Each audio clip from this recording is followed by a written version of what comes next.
Assalamualaikum warahmatullahi wabarakatuh. Perkenalkan, nama saya Fasya Kamila Rifiandi. Perkenalkan, nama saya Ranu Raini. Untuk video kali ini kami akan mempresentasikan mengenai teori kebutuhan dari Abraham Maslow untuk memenuhi tugas teori komunikasi dari dosen pengampu Bu Detya Wiryani, SIKOM, MIKOM. Hierarki kebutuhan. Teori hierarki kebutuhan yang diperkenalkan oleh psikolog Abraham Maslow pada tahun 1943 menjelaskan tentang kebutuhan manusia yang terstruktur dalam 5 tingkatan. Teori ini berfokus pada bagaimana individu berusaha memenuhi kebutuhan mereka secara bertahap. Menurut 3 para ahli, yang pertama ada menurut Abraham Maslow, setiap individu itu memiliki hierarki kebutuhan yang terdiri dari 5 tingkat, mulai dari kebutuhan fisiologis hingga kebutuhan aktualisasi diri. Ia berpendapat bahwa individu harus memenuhi kebutuhan yang lebih rendah terlebih dahulu sebelum beralih ke tingkat yang lebih tinggi.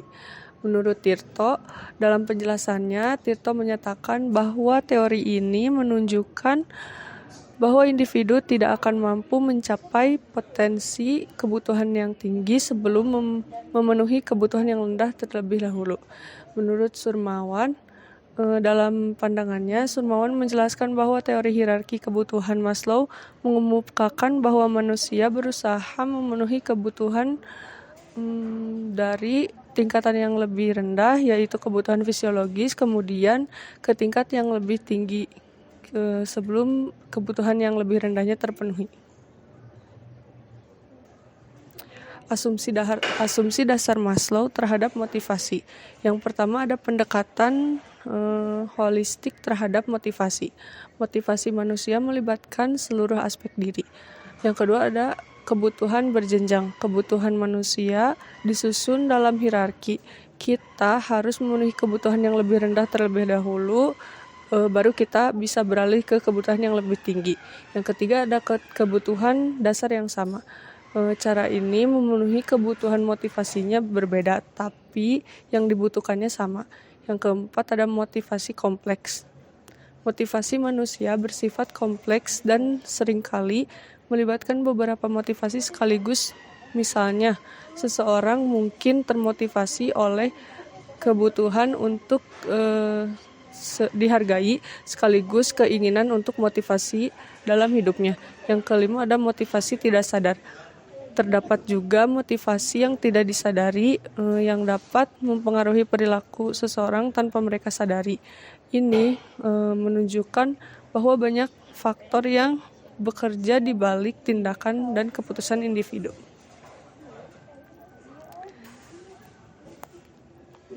Oke, selanjutnya saya akan menjelaskan mengenai piramida teori kebutuhan.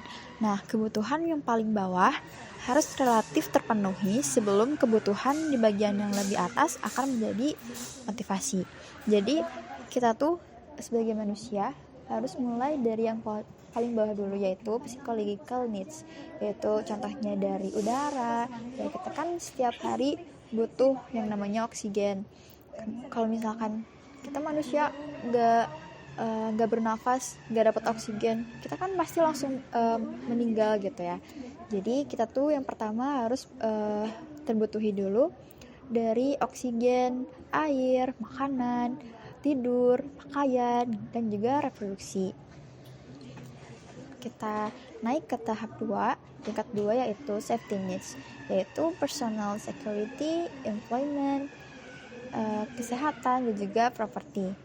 Yang ketiga, love and belonging, yaitu dari pertemanan mungkin ya, dari keluarga, dan juga koneksi-koneksi dalam kehidupan sehari-hari. Yang keempat, esteem, yaitu respect, self-esteem, status, strength, dan freedom. Yang terakhir adalah self-aktualisasi, yang menjadi puncak dari piramida teori kebutuhan. Selanjutnya kita bakal bahas satu persatu ya. Yang pertama adalah kebutuhan fisik, yaitu psychological needs. Nah, kebutuhan fisik ini lebih dari bersifat biologis seperti oksigen, makanan, air, dan juga sebagainya.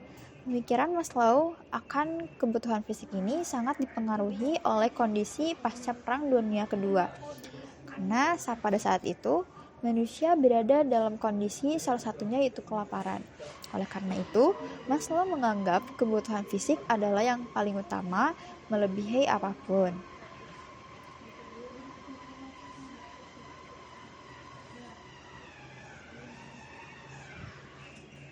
Yang kedua adalah kebutuhan akan rasa aman, yaitu safety needs. Setelah kebutuhan fisiologis terpenuhi, kita naik ke satu tingkat lagi, yaitu manusia akan cenderung mencari rasa aman, bisa berupa kebutuhan akan perlindungan, kebebasan dari rasa takut, kekacauan, dan sebagainya. Jadi kayak misalkan perlindungan kita tuh perlu rumah untuk berlindung dari debu, panas, hujan, seperti itu. Kebutuhan ini bertujuan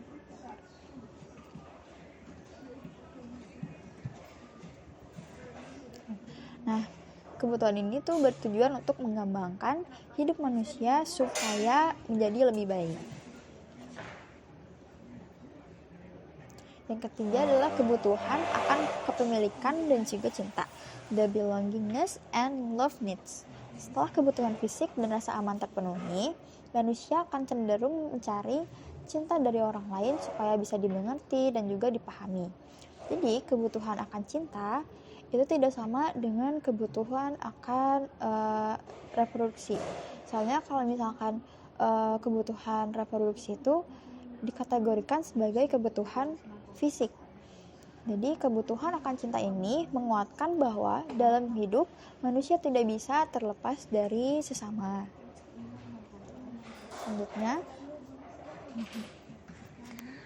Selanjutnya ada kebutuhan untuk dihargai. Maslow mengklasifikasikan kebutuhan ini menjadi dua bagian.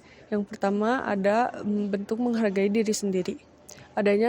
Contohnya seperti adanya kepercayaan pada diri sendiri, meraih prestasi, menjadi pribadi yang mandiri, memiliki kemampuan, serta memiliki kompetensi yang mumpuni.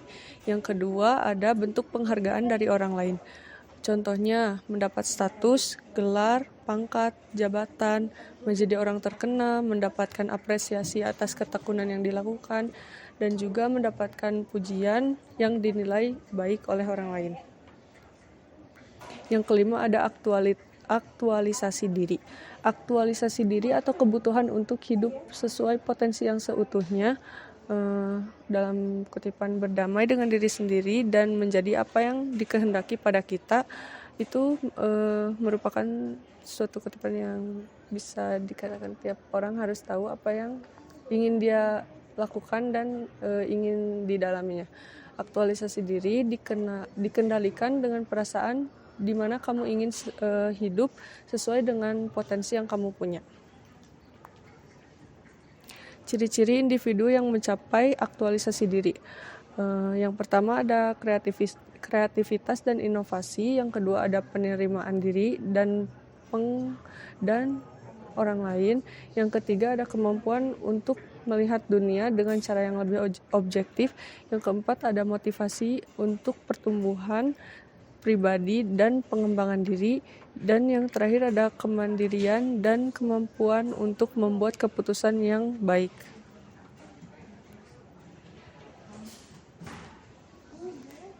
Oke, kita masuk ke implementasi dari teori kebutuhan Maslow ini. Kita ngambil kasus dari PDD. Nah, siapa sih PDD itu? Dengan nama asli Sean Combs atau seorang produser musik, rapper, pengusaha sukses yang dikenal dengan kontribusinya dalam industri musik, bisnis, dan juga fashion dan minuman. Nah, kita akan membedah nih kasus PDD ini, seorang PDD ini dari ke teori kebutuhan Maslow. Yang pertama adalah kebutuhan fisiologis. Nah, PDD itu telah memenuhi kebutuhan dasar melalui kesuksesan finansial yang besar. Nah, kalau misalkan orang banyak uang tuh pasti dia tuh bisa memenuhi kebutuhan dari makanan dan juga kebutuhan sehari-harinya. Jadi kebutuhan fisiologisnya pasti juga sudah terpenuhi. Yang kedua adalah kebutuhan dari keamanan, membangun kekayaan dan stabilitas melalui investasi dan diversifikasi bisnis. Nah, BDD itu kan udah punya kesuksesan yang besar ya. Jadi pastinya dia tuh dapat membeli rumah dan juga aman dari panas, hujan, dan juga mempunyai orang-orang yang dapat menjaga harta dia dari kecurangan-kecurangan orang lain, seperti kayak di rumah dia tuh kan karena si keamanannya tuh udah ketat nih, jadi nggak mungkin orang tuh bisa masuk sembarangan ngambil harta dia dengan gampang gitu. Yang ketiga adalah kebutuhan sosial, dari membangun jaringan yang kuat dalam industri musik dan berkolaborasi dengan banyak artis dan juga memiliki penggemar yang besar. Yang keempat adalah kebutuhan penghargaan. Nah, Speedy ini menerima banyak penghargaan termasuk di Grammy juga, dan juga mendapatkan pengakuan sebagai salah satu produser musik terkemuka. Yang terakhir adalah BDD